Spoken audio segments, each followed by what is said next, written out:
The third action team we want to put in place is an action team that will look at the issue of youth and seniors. And there's four things we want them to look at. Three things we want them to look at. First of all, what we want to look at is the whole issue of transit, making transit more affordable to those that need it to be more affordable. In particular, what we'll ask them to do is to look at the model that's been developed by the Students' Union at CBU in respect to transit passes. Wherein you're able to get a transit pass, go anywhere in the municipality for a low reduced fee. And we'd want this task force to look at that and see if that same model can be applied in respect to other groups, but especially in respect to our youth and in respect to our seniors. The second thing we would want this group to do is we would want them to look at the whole issue of seniors housing. And we would want them to kind of assess where that issue is, what the need is now, and to begin to strategically examine what the potential is in terms of programs and services that are provided by the province and by the federal government that we can make use of in terms of applying those to the needs of this community. And thirdly, what we want to do is we want them to give us a framework to establish the first youth advisory council to the municipality in this community. And what we'd want them to do is we'd want them to look at the best practices that are now in place all over the country, so that when we set up the youth council in this community, it will be the very best that it can be in this whole country.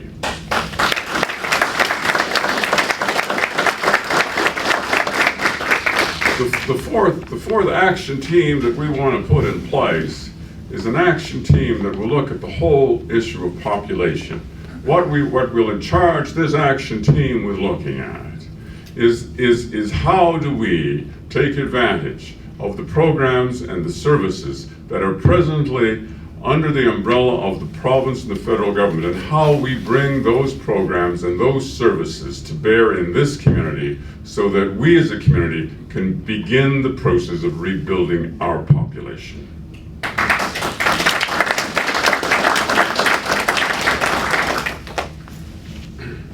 And the fifth and the final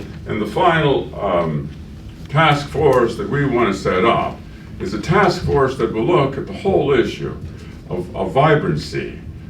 We talked about this before, and we want that committee, that action team that we're going to put in place, we want them to look at a couple of things. First of all, what we want them to do, what we want them to recommend to the mayor and council are the various indexes we could begin to look at in terms of measuring our progress as a community as we move forward, as we move this community forward in terms of other measures that speak to better well-being. That's the first thing that we want them to in fact look at.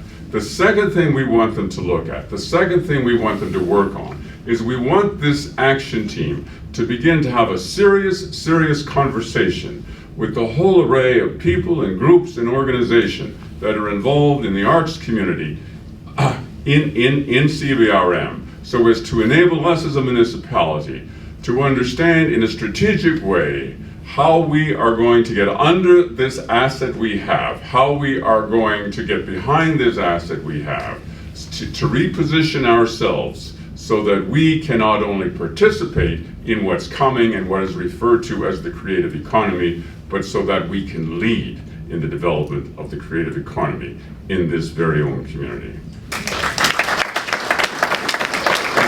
And lastly, what we want this particular action group to attend to is we really want them to begin a dialogue and a series of actions with the Cape Breton Safer Communities Committee to see how do we build on the work they've done. How do we further help them with the good steps they've taken? How do we build on those so that we as a community can even do more in terms of making the good people of this community feel safe, and therefore giving us a platform to in fact move forward. I want to tell you, or repeat again, I guess, that really in large measure, My work in this community over the last number of years, I guess the last number of decades, has really been inspired by the good people of this community, by their passion and by their commitment and by their skill sets and by their talents. It has been a constant inspiration to me. And in this campaign, I gotta tell you that over and over again, the inspiration that keeps driving me, that keeps inspiring me, is again the people, the literally hundreds of people that have gathered around us as we've moved this campaign forward. I am really honored to be surrounded by them. And I want to especially this morning acknowledge Brian Shabib, who introduced me. And I as well want to, before he speaks, thank Dr. Ron McCormick, who'll be wrapping this up. Thanks for coming up this morning. Great to see you.